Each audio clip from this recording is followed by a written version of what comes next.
देखिए हम इनवाइट कर रहे हैं आपके रियार शिवशंकर यादव हैं, रानीसराय आजमगढ़ के हैं, एडवोकेट हैं। और ये आज इंडिया में केवल एक्सीडेंटल केस देखते हैं, जैसे गाड़ी लग जाए या आदमी दुर्घटना हो जाए मोटरसाइकिल से हो जाए, उसे यही क्लेम देखते हैं। और उससे जो अपना भरण पोषण होने बाद कुछ पैसा बचता है, उसमें से कैलेंडर माने समतावादी महापुरुषों का कैलेंडर छपवाते हैं, जिसे संत महात्मा बुद्ध है, गौतम हुए, भीमराव अम्बेडकर है, मुलायम हुए, शरद यादव हुए, जिन्होंने हमारे समाज के लिए काम किया है। उनका फोटो है, अभी आप लोगों में विस्तृत होगा। वो अपने पैसे से निःशुल्क बंटवाते हैं। तो आपको हम इनवाइट करेंगे कि आप आएँ और अपने विचार रखें। आदरणीय पेरियार शिवशंकर सिंह यादव साधन हो बुद्ध। सबसे पहले तो हम माता जी को श्रद्धांजलि देते हैं। अनाराती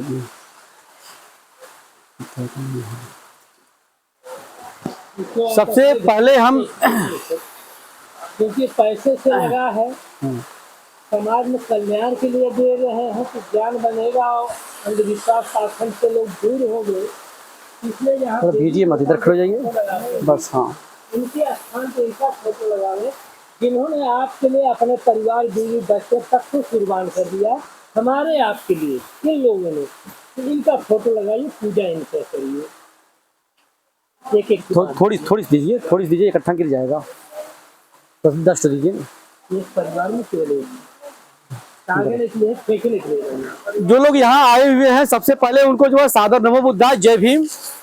85% में जन्मे जो है सभी संत महापुरुषों को जो है कोट कोट नमन करते हैं। साथ में जो है माता जी को भी जो है कोट कोट नमन करते हुए जो है आप लोगों से ये कहना चाहते हैं कि हम लोग जो है तेरही क्यों करते हैं, मृत्युभोज क्यों करते हैं, क्यों नहीं करना चाहिए।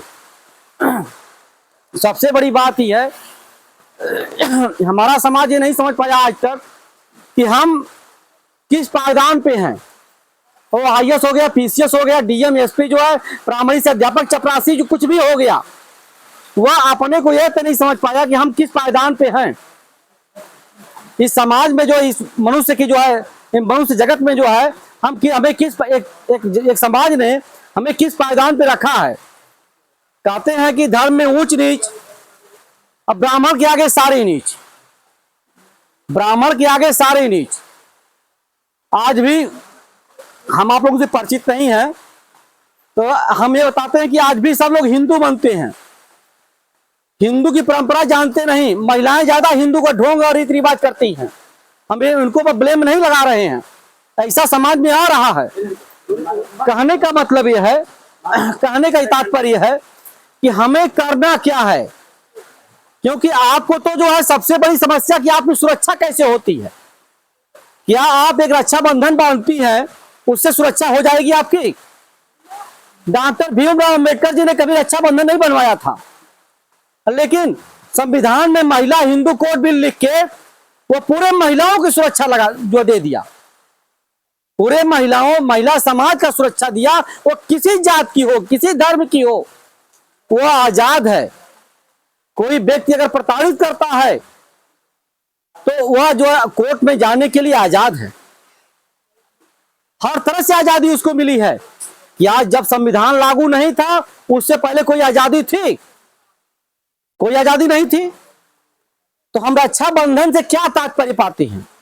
कुछ लोग कहते हैं अरे बहनें जो साल भर में, हम कह रहे हैं उसको घर बनवा दीजिए, उसको घर बना, उसकी एक लड़की पढ़ा दीजिए, आप BEd BTC करा दीजिए आप, लेकिन ढोंग परंपरा मत बांधो ना कि रक्षाबंधन बांधेगी तभी उसको रक्षा होगी। ये कहां से मिली है? अभी कहानी कोई लगाए, कोई हिमाऊ और करमौती वाली कहानी लगाएगा। हिमाऊ भी फॉरवर्ड का था, हिमाऊ भी 15% का था, करमौती भी 15% की थी। हमारे समाज में जो है हम लोग तो जो समाज बटा हुआ है, जो ब्राह्मण क्षत्रिय वैश्य शूद्र 4 भागों में बटा हुआ है, 4 भागों में हम निचले पायदान पे हैं। तो हमारे बाप दादा क्या किए थे, वो त्योहार बनाइए। हमारे बाप दादा, हमारे पूर्वज कौन सा काम, कोई जो जितना भी त्योहार है हिंदू रीति रिवाज का, कोई अपने पूर्वजों पे नहीं है। कोई भी त्योहार, आज एक त्योहार है जो कहते हैं कृष्णवंशी या कृष्ण, आज कृष्ण जन्माष्टमी है, मैं उनसे यह पूछना चाहता हूं कि कृष्ण कब पैदा हुआ। आज व्हाट्सएप, फेसबुक हर जगह लिख के डाला भी हूं कि कृष्ण का जन्म कब हुआ, कैसे हुआ, कैसे आप जानते हैं उसको कि वो हमारा वंशज है। आप पहले पूरी कहानी पढ़िए, उनकी ही कहानी पढ़िए। हमारे समाज को पढ़ने लिखने का अधिकार नहीं था। ये तो अंग्रेज आए तो हमें पढ़ने लिखने का अधिकार मिल गया। अंग्रेज के बाद संविधान, जब संविधान बना तब हमें पढ़ने लिखने का अधिकार मिला। तो हमें पढ़ने लिखने का अधिकार नहीं था। हमें जो लिख के दिया वही हम गाते चले आए, वही रीति रिवाज बना लिए। तो परंपरा यह है कि परंपरा को मानिए मत, उस पर जो है तर्क करिए। बात हम यहाँ कृष्ण जन्माष्टमी से उठाए हैं कि कृष्ण का जन्म 12 बजे हुआ। घड़ी का आविष्कार कब हुआ है? 1505 ईस्वी में। घड़ी जब कृष्ण 12 बजे हुआ तो वह कब पैदा हुआ? 1505 ईस्वी में मुगल शासन काल में जो घड़ी का आविष्कार होता है, वो भी अपने भारत में नहीं, कहीं विदेश में हुआ। किसी अंग्रेज ने घड़ी का आविष्कार किया, हम लोग 12 बजे मना रहे हैं। यह हमारे महापुरुषों के जो है काटने छाटने के लिए यह तमाम ढोंग पाखंड के त्योहार मनाए जा रहे हैं। आज के बाद यहाँ महिलाएं कुछ पढ़ी लिखी भी होंगी, ये जान जाइए कि हम लोग लिखते पढ़ते बोलते हैं, जो देवनागरी लिपि होती है, देवनागरी लिपि में यह प्रचलन में कब लिखने पढ़ने में आई? पहले नागरी लिपि थी, उसके पहले पाली पक्की भाषा थी, पाली भाषा, पाली से पाली पक्की भाषा आई, उसके बाद नागरी लिपि आई, नागरी के बाद देवनागरी आई। देवनागरी में भी 13वीं सदी में जो कक्षा वाला छ होता है, अंग अय और आधा अक्षर जितने होते हैं, ये 13वीं सदी में प्रयोग में आए। तो कृष्ण में क में आधा र लग रहा है ना, क्यों भाई साहब? आधा र है ना। तो जब आधा र का प्रचलन जो है हिंदी के भाषा में देवनागरी में लिखने में 13वीं सदी में आया है, तो कृष्ण का जन्म कब हुआ? सोचिए, तर्क करिए आप कि हमें कहां मूर्ख बनाया जा रहा है। यह मूर्ख बना के आपसे दान दक्षिणा लिया जाएगा, मंदिरों में चढ़ावा, आपको मंदिर नहीं दिए जाएंगे कि दान दक्षिणा का मालिक बनिए आप। आपको शिक्षा से वंचित किया जाएगा, आपको जो है जमीन से, आपको जो है बेरोजगार से वंचित किया जाएगा, नौकरी से वंचित किया। यही कुछ लोग, हमारे समाज के लोग भी हमें वंचित करते हैं, वो तो कर ही रहे हैं। हमारे समाज में अगर कोई प्रबल है तो क्या करता कि बगल वाले की मेढ़ी कटवा लेगा, 4 ठो मुकदमा को कचहरी में ठोंक देगा। हम तो जब मिलते हैं कचहरी में, हमसे जब कोई प्रबुद्ध वर्ग मिलता है, बिजनेसमैन मिलता है, कोई कर्मचारी सरकारी नौकरी वाला मिलता है, हम उससे पूछते हैं कि आप जो है कचहरी किस काम से आए हैं? कहता है भैया एक मुकदमा फलानवा नहीं मारा था। हम पता लगवाते हैं, हम जो है समाज में सर्च करते हैं कि यह जो जिसपे मुकदमा बता रहा है, क्या वह मुकदमा जो इस पे किया है क्या इसके टक्कर का है? मुकदमा या लड़ाई अपने टक्कर से लड़नी चाहिए, अपने छोटे से लड़ाई नहीं होती है, अपने भाई से लड़ाई नहीं होती है। बार बार हम तो कुछ थाने से जो हटाते हैं, तो कहीं हम तो एक्चुअली जो है सिविल का मुकदमा देखते भी नहीं। अभी एडीओ साहब ने बताया केवल मोटर व्हीकल क्लेम देखते हैं। लेकिन एक मुकदमा लड़ेंगे आप तो सारा पैसा दीवानी कचहरी में ठोक देंगे, आप ढो के रखेंगे। आपका बच्चा जो है अशिक्षित हो जाएगा, आप बेरोजगार हो जाएंगे, आपका विकास रुक जाएगा। तो इस पे आप सर्च करिए कि किसी झगड़े में ना पड़े, किसी मुकदमे में ना पड़े, हम अनावश्यक खर्च से बचें। या अनावश्यक खर्च के लिए एक मुहिम चलाई जा रही है कि हमारे समाज के 85% बहुजन समाज के लोग मृत्यु भोज बंद करें। क्यों बंद करें? बताया यह जा रहा है, पहले लोग हमारे जब कोई घर में मृत्यु होती है तो दुख होता है, खुशी नहीं होती है, दुख होता है। दुख के समय हम उसके घर जो है, जो जिसके घर कोई अगर मां मरी है, बहन मरी है, किसी का पिता है, किसी का भाई है, अगर कोई मरा है, कोई रो रहा है, उसके घर हम कैसे पूरी सब्जी खाएंगे? कैसे अच्छी लगेगी पूरी सब्जी? क्या एक दिन अपने घर आप भोजन नहीं पाते हैं? उसके घर भोजन नहीं करना चाहिए। और सबसे पहला यह प्रतिज्ञा आप लोग करेंगे कि हम पहले मृत्यु भोज खाना छोड़ेंगे। जब समय आएगी हमारे घर पे कोई मुसीबत आएगी तो हम मृत्यु भोज खिलाना भी छोड़ देंगे। पहले तो हमें मृत्यु भोज खाना छोड़िए, क्योंकि मृत्यु भोज जितना दूषित भोजन है कि पहले जमाने में जो बुजुर्ग लोग यहाँ आए होंगे, क्योंकि पिताजी बताते थे, यह था जो है कि वो लोग कहते थे कि घर से कोई लड़का, देखिए फलाने घर तेरही आज है, परिवार में एक माता से कहते थे कि कोई लड़का घर पे वहां खाने ना जाए। और जब वहां से आते थे तो बताते थे कि दूध पूरी बड़ी मुश्किल से खाए हैं, खाने की हिम्मत नहीं थी। ऐसा दूषित भोजन था, इतना कष्टदायक भोजन है। हमारे आपके घर में शादी होती है तब भी नहीं भोजन किया जाता है ना, दूषित है। जब वो दूषित भोजन है तो उसका बहिष्कार करना चाहिए। और कहीं कहीं का जो है स्टेट में, राजस्थान स्टेट में पुलिस वाले डंडा मार के बंद करवा रहे हैं। वहां कानून बना, अधिनियम 1960, उसके तहत जो भोजन करेगा वो भी तो मौके पर अगर पकड़ा जाता है वो भी जो दंडित होगा, जो भोजन करा रहा है वो भी दंडित होगा, जो भोजन तेरही करने के लिए उत्साहित कर रहा है वो भी, उसको भी सजा होगी। तो भोजन तेरहवीं का नहीं करना चाहिए, क्योंकि दुख का भोजन है। ज्यादा शौक है तो आप जो है किसी के घर जो है घर भोज है, बहु भोज है, शादी विवाह है, उसमें 2 दिन खा लीजिए ना आप। और ज्यादा खिलाने का शौक है 2 दिन खिला दीजिए उसमें। इसकी परंपरा हमें आपको खत्म करनी पड़ेगी। आप लोग जानते होंगे आपके बगल में बनारस जिला है। बनारस जिला में हम गए वहां पे चिरई गांव में जो है तोहफापुर गांव, चिरई ब्लॉक में तोहफापुर गांव है। और परिवार में जो है कम से कम बड़ी लंबी परिवार है, 30 घर की परिवार है। और उसमें 30 घर में हर घर में 2 सर्विस है, और A ग्रेड की भी सर्विस है, A ग्रेड की भी सर्विस उस परिवार में है। हमने एक ही बात पे बताया कि भैया जो है पिताजी मरे हैं, पिताजी आपके पूरी प्रॉपर्टी देके गए, तो आप अपने पिता की बात मानेंगे, अपने समाज की मानेंगे, दूसरे की मानेंगे। उन्होंने तैयार हो गया परिवार में एक बात समझाने के बाद। उन्होंने कहा भैया घंट बांध गया, वहां 2 घंट बनता है, वहां 2 घंट बनता है। हम बताए कि देखिए घंट हम आ रहे हैं, फोड़ देंगे। घंट हमने फोड़ा, उसकी वीडियो बनाया, उस गांव वाले भी खुश हुए कि मृत्यु भोज का हम बहिष्कार करते हैं। वहां परंपरा इतनी गंदी है बनारस में कि आधी तेरही, आधे से अधिक तेरही, जहां दाह संस्कार होता वहीं होती है, घाट पे ही। बनारस जिसका रिश्ता होगा या कोई मित्र होगा पूछ लीजिएगा आप, जहां लाश जलाई जाती है वहीं पे जलाने के बाद वहीं पूरी सब्जी आती है, घाट पे जलाने के बाद वहीं लोग खाते हैं। आधी तेरही वहीं होती है। घर पे जो फिर जो घाट होता है, जो 10वां होता है, फिर तेरही होगी, फिर 3 पखिया होगी, 6 महीने की होगी। बताइए मरने के बाद इतनी खुशी, ये क्या विडंबना, कौन सोचेगा? हम आप नहीं, कौन सोचेगा इसके बारे में? हमारे समाज का बहुत बड़ा हनन हो रहा है। हमारा समाज रोजगार से वंचित हो गया। यहाँ देखिए, यहाँ आबादी कितनी होगी इस ग्राम सभा की? क्या आबादी के हिसाब से आपके पास जमीन है? और कहीं 2-4 घर अगर ब्राह्मण है, बड़ी जात का सामान्य वर्ग वाला है, उसकी अगर 10-20 घर है कहीं पे, उनकी आबादी और उनका रकबा देख लीजिए, उनका रकबा और उनकी आबादी तुलना करिए जो पढ़े लिखे हैं, देखिए उनकी क्या क्या कंडीशन है। लेकिन हम लोग किस जाल में फंसे हैं कि इस जाल में फंस के जो है कम निकलेंगे। लोग, कुछ लोग ये कहते हैं कि यह परंपरा धीरे धीरे जाएगी।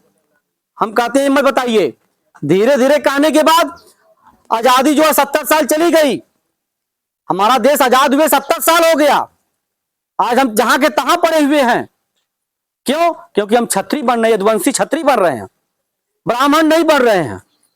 अगर ब्राह्मण बन जाते हम तो कुछ हमारा हद तक ठीक हो जाता। छत्री बनने में तुले हुए हैं। छत्री मत बनिए, एक जो है शिक्षित बनिए, तर्कशील बनिए, वैज्ञानिक सोच के वाले बनिए। संविधान का युग है, संविधान वाला बनिए आप। बिना संविधान के आपका जो है कहीं कल्याण नहीं है।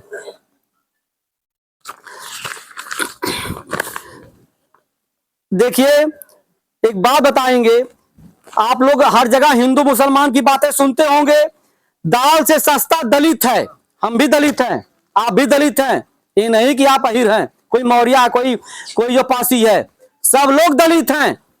दाल से सस्ता दलित, मांस से सस्ता मुसलमान है। इंसान से, इंसानियत से बड़ी हवानियत है। अगर जो व्यक्ति इंसान को इंसान नहीं समझता हो, इंसानियत से बड़ी हवानियत है। चौंकिए मत, हमारा समाज बदल रहा है। कैसे बदल रहा है हमारा समाज? देखिए, आप लोग जो पाखंड में डूबे हुए हैं, मैं उसकी बात कर रहा हूं कि कितनी विडंबना। सोचिए एक बार, अगर आप जो है आस्था की बात करते हैं, आस्था की अगर बात करते हैं, तो चूहे चूहे होते हैं घर में ना, तो जो चूहे होते हैं, लेकिन हमारा कोई समाज नहीं बता दे चूहा जो है गणेश भगवान की सवारी है। अधिकतम 100 ग्राम का है। गणेश कम से कम 75 किलो कुंटल का है। बताइए, वह गणेश जो है की सवारी है। एक काट हुआ, तर्क करिए आप, यह हमको भ्रम करने के लिए क्या बनाया गया? शिक्षित करने के लिए बनाया गया है, हमको लूटने के लिए बनाया गया है। ये रीति रिवाज, कहीं को चूहा जो है किसी को सवारी नहीं करा सकता है। एक चूहा चूहा को सवारी नहीं करा सकता है, मुश्किल होता है। तो चूहा अगर चूहा अगर गणेश का सवारी होता तो जो है मार्केट में चूहेदानी नहीं बिकती। चूहेदानी बेचने वाले पे FIR होता, क्योंकि भगवान की सवारी करा रहा है ना। बुलडोजर चलवा दिया। लेकिन कहीं हो रहा है, धड़ल्ले चूहेदानी बिक रही है ना मार्केट में। आप समझिए, चूहेदानी बिक रही है चूहे को मारने के लिए, हमको आपको मारने के लिए नहीं बनती है। लेकिन आप देखते हैं, सांप जो है किसी के गले में लगाया हुआ, किसी मनुष्य के, बताते हैं शंकर भगवान गले में लगा है ना। लेकिन हर गांव में 2-4 सांप डेली मारे जाते हैं। इस मौसम में, बारिश के मौसम में 1-2 सांप जरूर मारे जा रहे हैं। किसी को जेल हुआ सांप मारने पे आज तक? जहां लाठी पाए दाव मिला, सांप मार दिया आप। लेकिन सांप देवता नहीं है। अगर देवता होता तो कोई अपने घर पे सांप को मार रहा तो उसको जेल होती। और सांप दूध नहीं पीता है, क्योंकि स्टेमिना एक होती है लीवर शरीर में, उसको दूध पी के पचाने की क्षमता नहीं है सांप के पास। लेकिन हमारा समाज 85% बहुजन समाज इतना मूर्ख है तो उसको पता ही नहीं, विज्ञान भी पढ़ा है कि यह जो है यह दूध पी के पचा नहीं सकता। सांप दूध पी के पचा नहीं सकता, उसमें ऐसा सिस्टम नहीं बना हुआ है जो डाइजेशन का। पिलाइए, देखिए देखिए बचता है उसको। लेकिन दूध लावा छिड़का जाता, पचेगी दिन कब खाता पता नहीं। हमें आपको मूर्ख बनाने के लिए, जिस धान के लावा छिड़कते आप हैं, उसी धान की खेती के लिए आप दवा मरवा रहे होंगे। खेत में दवा मरा रही है, फसल खाद पानी मरवा रहे हैं, पानी दे रहे हैं, लेकिन उसी फसल दाने को जो है आप अपने सामने दूध में मिला के मट्टी में फेंक रहे हैं। जिसके लिए इतना पैसा आपने लगाया धान के लिए, उसी का अलावा मट्टी फेंक रहे हैं ना, केवल आस्था के लिए। आस्था आपको मूर्खता की तरफ ले जा रही है, यह दिमाग आपका कम कर रही है। आप एक बात सोचिए, खाने वाली सामग्री मट्टी में नहीं फेंकी जाती है। अभी बच्चों से कुछ हम प्रश्न करेंगे, आप सुनिएगा, क्योंकि बच्चों से हम मिले नहीं हैं, बच्चे उत्तर देंगे यहीं पे। हम लोग जो है जागरूक करने का काम इसलिए कर रहे हैं। देखिए, आप लोग ये भी सुने होंगे कि सुअर एक अवतार है, विष्णु का किसका बड़ा अवतार है, लेकिन सुअर काटी जा रही है, खाने वाले सुअर खा रहे हैं। किसी पे FIR हुआ नहीं? आज तक हुआ FIR? आज तक किसी पे FIR हुआ भैया? क्यों FIR किसी पे नहीं हुआ? अब बताते हैं, सुअर जो है हमारा जो बड़ा अवतार है। और इतना ही नहीं, बंदरों का जितने प्रयोगशाला हैं, जो दवाएं बनती हैं ना, मेडिसिन, ये दवाएं पहले जो है बंदरों पर रिसर्च किया जाता है। भारत में जितनी प्रयोगशालाएं हैं, वहां बंदर जो है प्रयोगशाला में मारे जा रहे हैं, बंदर मारे जा रहे हैं, उसमें प्रैक्टिकल होता है। अगर बंदर आपका देवता होता तो उस प्रैक्टिकल वाले पे जो मारे नहीं जाते, वहां FIR होता। कहीं हो रहा है FIR? सब बंदर मारे जा रहे हैं, हमको आपको नहीं पता है, हम हनुमान स्वामी मान रहे हैं। और जब हमारे लोग पढ़े लिखे नहीं थे, तो उस समय बंदर बता रहे थे श्री राम पत्थर पे लिख रहा था। अब क्या भूल गया? अब तो भी बंदर को लिखना चाहिए। जिस समय आप महाभारत देखेंगे, उसमें रामायण जो है, उसमें जो है दिखाया कि जो बानर जो है श्री राम लिख के जो पत्थर जो पानी में फेंक, पानी में पत्थर तैर रहा था। तो हमें आपको मूर्ख बनाने के लिए हो रहा है। मछली मारने वाले को कभी जेल नहीं हुआ, आप जानते हैं मकर ध्वज कौन सा अवतार हुआ, एक तो भगवान वो भी था।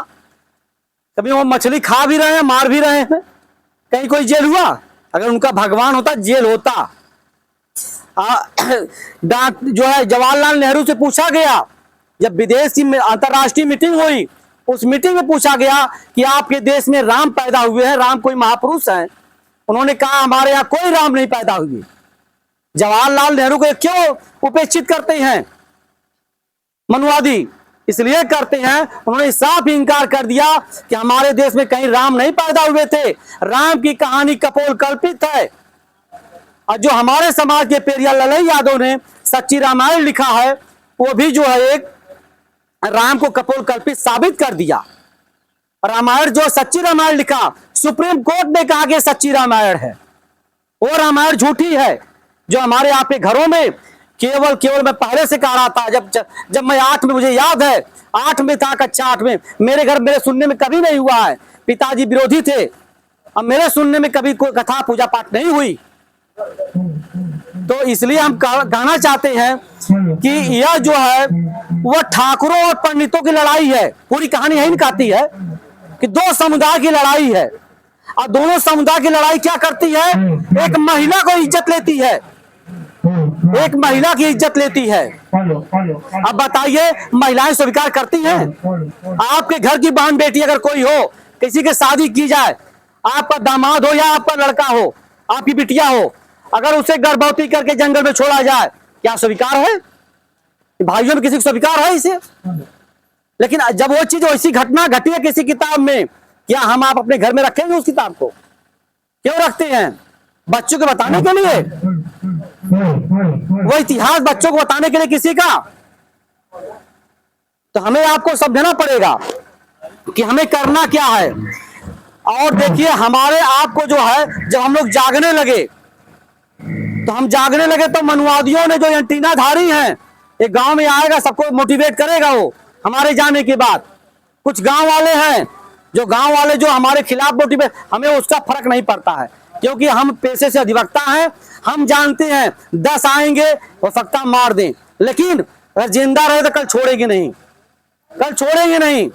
लेकिन जो भी बात हम कर रहे हैं, विज्ञान और संविधान का बात कर रहे हैं, अधिनियम 1951 के तहत बात कर रहे हैं कि देखिए, संविधान को जलाया मनुवादियों ने, और जातियां बनाई मनुवादियों ने, भेदभाव किया मनुवादियों ने, दास प्रथा बनाई मनुवादियों ने, वर्ण व्यवस्था मनुवादियों ने बनाया, आरक्षण का विरोध मनुवादियों ने किया, धर्म में ऊंच नीच, ब्राह्मण के आगे सारे नीच, यह शिक्षा, स्वास्थ्य, रोजगार, भूमि, भवन, कार्यपालिका, न्यायपालिका, मीडिया, सचिवालय में सब पे कब्जा है मनुवादी 15% का।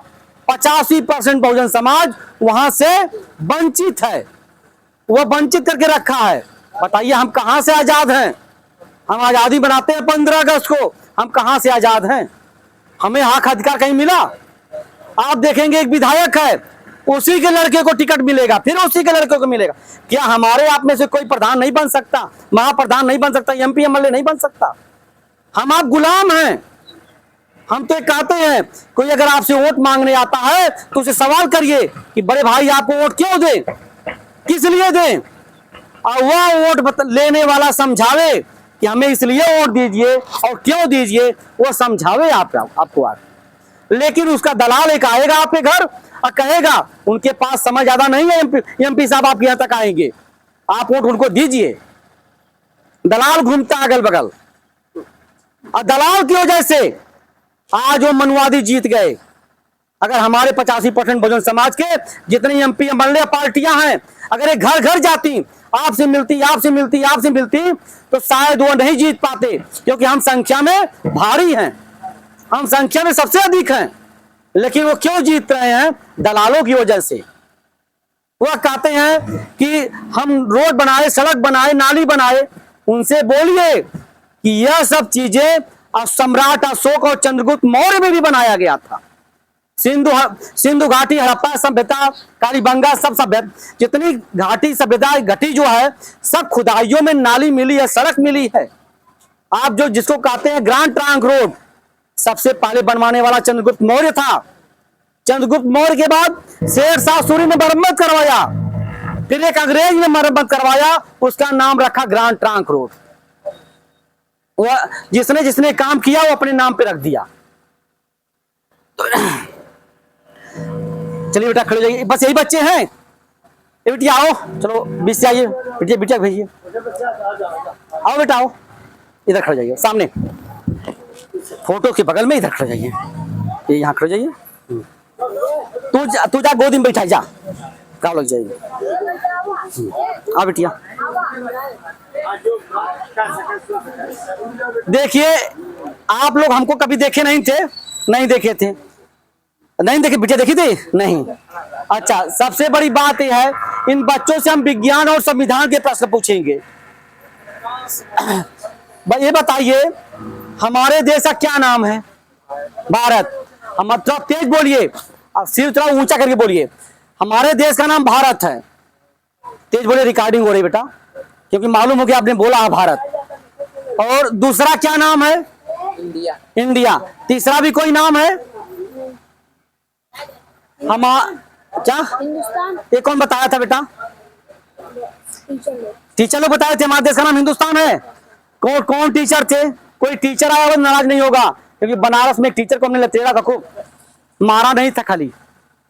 हाँ, इंग्लिश वाला टीचर होता है, हिंदुस्तान नाम है। देखिए, हिंदुस्तान हमारे देश का नाम नहीं है। हमारे देश का नाम इंग्लिश में इंडिया है, हिंदी में भारत है। जो संविधान के आर्टिकल 1 में लिखा हुआ है कि इंडिया दैट इज भारत, यह लिखा हुआ है इंडिया दैट इज भारत। और तीसरा कोई नाम हमारे देश का नहीं है। जो अगर कुछ कहता हो, राहुल गांधी बार बार बोलते हैं, ये मत समझिएगा कहीं पाखंडी अंधविश्वासी कुछ बोल रहा है उसको मान लें। जो हम, क्योंकि हम जो कुछ बोलेंगे संवैधानिक भाषा बोलेंगे। हमारे देश का नाम भारत और इंडिया है, तीसरा कोई नाम नहीं। अच्छा, एक प्रश्न ये बताइए, बड़ा जटिल प्रश्न है, और कोई किसी की भावना आहत न यहाँ पे हो, क्योंकि हम जब कार्यक्रम खत्म करेंगे हमसे बिल लेगा, यहाँ नहीं आएगा। कुछ लोग आते हैं दौड़ के, कहते हैं भैया ये कहीं पूछ रहे हैं आप हैं, तो जो ये तो चला जाएगा, या तो बैठा रहेगा हमसे पूछ लेगा। हम नींबू और मिर्चा जानते हैं? नींबू और मिर्चा, नींबू मिर्चा लटकाने से फायदा है खाने से। नींबू और मिर्चा लटकाने से फायदा है खाने से। बेटा बताओ, खाने से फायदा। तेज बोलो, वीडियो रिकॉर्ड हो रहे हैं आप लोग। खाने से फायदा है। जो दरवाजे पर लटकाता है, इधर पीछे तो आप पीछे, जो दरवाजे पर लटकाता है वह चालाक है कि मूर्ख है? तेज बोलिए, बच्चे कह रहे हैं, हम नहीं कह रहे हैं। जो नींबू मिर्चा घर पे लटकाता है वो मूर्ख है। बच्चा भी समझ नहीं पाया लेकिन जान रहा है मूर्ख है। क्यों मूर्ख है? खाने वाली सामग्री लटकाई नहीं जाती, न फेंकी जाती है जमीन में। जो खाने वाली सामग्री होती है वो न फेंकी जाती है न लटकाई जाती है। अभी मैं बताया दूध और चावल को। और जो तमाम घर पे महिलाएं छोटी पूरी बनाएंगी या दूसरी दाल जो चूल्ही पर रख देंगी, किसके लिए भैया? वो किसके लिए रखते हो? हम इस चीज का विरोध घर में बहुत किया है, और नहीं, हमारे सामने सब नहीं मिल सकता। हमारा घर रानीसरा है, रानीसरा सोनवारा मोड़ पे चेक पोस्ट से 1 किलोमीटर पे है। घर पे आएंगे तो आगे पीछे दोनों घर, दोनों तरफ रास्ता है, और दोनों तरफ जो है घर के सामने महापुरुषों की जो फोटो लगी होगी। जो नींबू मिर्चा लटकाता है और दूसरा कोई अगर रास्ते से जा रहा कुछ नहीं बोल रहा है, वह मूर्ख है कि महामूर्ख है? महामूर्ख है। क्यों? क्योंकि वह देख रहा है कोई व्यक्ति खाने वाली सामग्री लटकाया है और वह जो है कुछ बोल नहीं रहा, चला जा रहा है। कमियां हमारी आपकी है कि हम कुछ आप जान रहे हैं, किसी को समझा नहीं रहे हैं। कम से कम इस गांव में पहली श्रद्धांजलि, दूसरी पहली है। तो मैं तो उस बच्चे को, राहुल से मेरी बात हुई थी, बहुत बहुत धन्यवाद देता हूं कि उसने इतनी बड़ी हिम्मत बनाया कि मृत्यु भोज में दुख में भोजन न कराने की हिम्मत बनाया। कितने पाखंडी अंधविश्वासी कोसते होंगे कि माई ना तरी, बाप ना तरी हैं, अरे करेंगे क्या? हमारे सामने हमारी माँ जलाई गई होगी। क्यों राहुल? जलाए ना है कि कहीं फेंक के आए हैं? अपने सामने जलाए ना। जब जला दिए आप तो फिर तरने तराने की क्या बात रही? आप जलाए सामने राखी हो गई सब कुछ, डेड बॉडी, फिर उसमें तरने तराने और स्वर्ग नरक का कहां मामला रह गया? आत्मा के शांति कहां मामला रह गया? आप लोग देखते होंगे जब डॉक्टर ऑपरेशन करता होगा तो शरीर में कहीं आत्मा नहीं, हम डॉक्टरों से पूछते हैं कि आप किसी का ऑपरेशन करते हैं तो कहीं आत्मा उत्मा मिलती है कहाँ शरीर में, कहीं ऐसा नहीं मिलती कहीं है। तब कहाँ रहती है वो, क्या खाती है, क्या खाती है भाई, कहाँ रहती है आत्मा, लेकिन आत्मा है ही नहीं। ये पाखंडियों ने बताया आत्मा परमात्मा ये है ही नहीं। जो चीज आंख से नहीं दिखाई देगी उसी पे डरवाएंगे आपको। आप पढ़ लिख लिए हैं, अब डरने की कोई बात नहीं है, तर्क करिए। ये बताइए गाय भैंस का जो है देसी घी होता है ना, देसी घी खाने से फायदा है कि गोईठी में जलाने से फायदा है? खाने से फायदा है ना, खाने से फायदा करेगा। जो जलाता है वो चालाक है कि मूर्ख है? मूर्ख है ना, क्योंकि खाने वाली सामग्री वो जला रहा है। कुछ लोग कहते हैं कि वातावरण शुद्ध करते हैं, बड़े भैया कुछ ये कहते हैं कि वातावरण शुद्ध कर रहे हैं। हम तो ये कह रहे हैं कि कोई वस्तु अगर आप जलाएंगे तो जलती हुई वस्तु कार्बन डाइऑक्साइड निकलती है। जो लोग साइंस पढ़े होंगे मालूम होगा, कोई अगर वस्तु जलाई जा रही है उससे कार्बन डाइऑक्साइड निकलती है। क्या कार्बन डाइऑक्साइड जो वातावरण को शुद्ध करेगी? आप बताइए, जो जलाने वाला कहता वातावरण शुद्ध हो रहा है, जो जला रहा है घी और उसको कोई देख के कुछ नहीं बोल रहा है, वह मूर्ख कि महामूर्ख है? महामूर्ख। एक प्रश्न ये बताइए कि अगर पेड़ पौधों में पानी दिया जाए, एक तरफ पत्थर रख लीजिए, एक तरफ एक पेड़ लगा दीजिए, पौधे में भी पानी दीजिए और पत्थर में भी पानी दीजिए, फल कौन देगा? पत्थर ना दे? नहीं। कहीं फल नहीं देगा? नहीं देगा। कुछ लोग देते हैं, जो देते हैं वो चालाक है कि मूर्ख है? मूर्ख है ना। तेज बोलिए, देने वाला अगर सुन ले तो कम से कम सुने, जाने कि फलाने के लड़का काले रहा वो मूर्ख है कि जान रहे हो? क्योंकि हम इसलिए करवाते हैं हर जगह पर एक समाज तैयार हो, ये लड़कों में अंदर अंधविश्वास पाखंड ये खत्म हो जाए। अब इस लड़के को कोई पाखंडी बनाना मुश्किल हो जाएगा, इसको पाखंडी बना लेंगे। एक जो समाज तैयार हो रहा है कि हमारे फला जी के फला जो दादी या फला जो चाची के जो श्रद्धांजलि में हमसे किसी ने यह पूछा था, यह भी एक इतिहास होगा, एक समाज तैयार होगा। यह तैयार करना पड़ेगा हमको आपको। ये बताइए हमारा देश कैसे चलता है? विज्ञान, संविधान, गीता, कुरान, संविधान। हमारा देश संविधान चलता है। कितने लोगों के घर पे संविधान है? ताली तो एक बार फोटो छोड़, ताली तो नहीं बजा रहे, लड़का कोई खुश तो हो जाए। प्रश्न बता रहे थे कि उनको खुशी के लिए ताली बजाइए, और ताली वैसे भी घर पे बजाना चाहिए, क्योंकि आप लोग जान जाइए ताली बजाने वाला कभी बीमार नहीं होता। कभी आप लोग हॉस्पिटल नहीं देखे होंगे जो ताली बजाते सब हैं, वो आदमी नाचने वाले ना। जो हम लोग स्त्री और पुरुष हैं तो एक तीसरा होता है ना, तो वो ताली बजाता कभी बीमार नहीं होता है। और नहीं बजाएंगे तो किसी डॉक्टर एक ऑपरेशन के पास जाएंगे, वो कहेगा बजाना है रोज, रोज सुबह शाम बजाना पड़ेगा, तो बजाना पड़ेगा तब आपको। ये बताइए हॉस्पिटल कैसे चलता है? विज्ञान, संविधान, गीता, कुरान कैसे चलता है? विज्ञान। हाँ, बच्चे बता रहे हैं हॉस्पिटल विज्ञान चलता है, हॉस्पिटल विज्ञान चलता है ना। हाँ। अच्छा एक प्रश्न ये बता दीजिए, और अगर हम रास्ते में जा रहे हैं, रास्ते में हमारा एक्सीडेंट हो जाए, हम चाहे दुनिया से चले जाएं, या तो हाथ पैर फ्रैक्चर हो गया, तो हमको आप लोग वहां सुनेंगे जाएंगे तो हमको कहां लेके जाएंगे?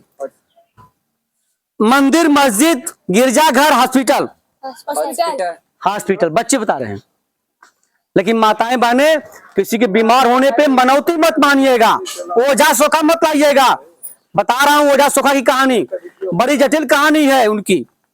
उनकी कहानी ऐसी है कि वह 2 दिन पहले ही अपने चक्कू में जो है कटहल का दूध लगा लेगा, आपके घर नींबू काटेगा, और नींबू से लाल जो है, जब वो दूध से जो है खट्टे पदार्थ का जब रिएक्शन होता है तो लाल निकलेगा, कहेगा देखिए यही भुतवा खून निकल रहा है, यही आपके ब्रह्म का खून निकल रहा है। हम नहीं समझ पाते हैं, तो उनके चक्कर में मत पड़िए। आप अगर तबीयत खराब होती है तो आप हॉस्पिटल, आप किसी डॉक्टर को दिखाइए, आपका इलाज डॉक्टर के पास है। बड़े भैया बच्चों कुछ कापी कलम आया है? राहुल, कापी कलम बच्चों को आया है? कापी कलम बच्चों को आया है? मंगवा दीजिए इनको, कोई कुछ बताए हैं तो इनको इनाम दे दिया जाए, मंगाइए। तो देखिए हमारी आपकी कहानी, एक कहानी जब बता रहे हैं कि ऐसी कहानी एक कसाई और चूहे की कहानी है। एक कसाई और चूहे की कहानी इसलिए बता रहे हैं, एक बार एक कसाई के घर एक चूहा बिल खोद रहा था। तो चूहा बिल खोद रहा था, तो चूहा के लिए जो कसाई ने जो है एक चूहेदानी लाया, चूहे के लिए एक चूहेदानी लाया। तो उस कसाई के घर में कई लोग थे, एक कबूतर, एक मुर्गा, एक बकरा। चूहा था ही पहले से बिल खोद रहा था। तो यह जो है चूहा गया कबूतर के पास कि देखिए आज कसाई ने जो हमारे लिए चूहादानी लाया है, कहा हम क्या करें, चूहादानी लाया, आप समझिए। वो गया मुर्गे के पास, मुर्गे के पास गया, कहा कि देखिए कसाई जो है हमारे लिए चूहादानी लाया है, इसके लिए कुछ व्यवस्था बनाई जाए भाई, देखिए हमें तो आपसे अलग कर देगा जो है फंसा के जो है चूहेदानी में। तो उसने कहा हम क्या कर सकते हैं। मुर्गा भी जवाब दे दिया। बकरे के पास गया, बकरा से अपना जो निवेदन किया कि देखिए चूहेदानी लाया कसाई। तो कसाई जो बकरा ने कहा हम क्या कर सकते हैं, अगर सब चाहते हुए बहुत कुछ कर सकते थे। अंत में चूहादानी लगाया, चूहा चूहेदानी में नहीं फंस पाया, उसमें एक सांप फंस गया, सांप की पूंछ दब गई। जब सांप की पूंछ दबती है तो सांप जो है कसाई को काट लेता है। कसाई को जब डसता है तो किसी वैद्य ने बताया कसाई को कि आपको कबूतर का जूस पीना पड़ेगा। देखिए तो उसने कबूतर को जो है काट दिया, काट के उसको गर्म करके जूस बनाया, उसको पिया, वो ठीक हो गया। जब कुछ ठीक हुआ तो उसके बाद भाई उसकी उत्तेजना और बढ़ी, ताकत आई उसके शरीर में। तो एक दिन मुर्गा काटा, 2-4 लोग उसे परिवार में रिश्तेदार में आए, मुर्गा काट दिया, मुर्गा भी खत्म हो गया। अब अपने ठीक होने की खुशी में अपने रिश्तेदारों और गांव वालों को बुला के बकरा काटा। वही हमारी आपकी हाल है, अगर हम एक दूसरे के काम नहीं आते हैं तो पारिक पारा कोई कभी जो है कबूतर काटा जाएगा, तो कभी जो है मुर्गा काटा जाएगा, तो कभी बकरा काटा जाएगा। यही इस शासन की व्यवस्था में यही हो रहा है, सबके पे अटैक जो है एक एक करके हो रहा है। तो इसलिए हमें ताकत दिखानी है, हमें अपने घर से मनुवादी ब्राह्मणवादी व्यवस्था को अंत करना है कि आज से हम संकल्प लेते हैं वो हमारे घर पे दस्तक नहीं दे पावे। क्यों? कि जब आपके घर कथा कहने आता है तो कथा में सत्यनारायण की कथा नहीं कहता हुआ है, एक ब्राह्मण की कहानी सुनाता है। वो उससे पूछिए सत्यनारायण कौन थे, नहीं बताएगा। सत्यनारायण की कहानी नहीं बताएगा। वह जो है जब आपके घर शादी विवाह कराने आता है तो शादी विवाह में गाली देता है। गुंगवा में जो गणपतुआ जो बोलता है आपका है, यह जो है गाली देता है। हमारे आपके लोग आसानी से बैठ के सुनते हैं, बहुत आसानी से, और उसको पैसा भी देते हैं। इसको सर क्लियर करिए, लोग नहीं समझ पाएंगे। आप तो कर दीजिएगा। चलिए ठीक है। तो ऐसा समाज जो है न, हम ऐसा समाज बनावे कि उसका बहिष्कार हो। हम लोग खुद पढ़े लिखे हैं और इस काम को जो है आगे बढ़ावे। बेटा बैठिए, आप लोग बुला के अभी जो है आप लोगों के नाम दीजिए। अब एडीओ साहब आप चलें।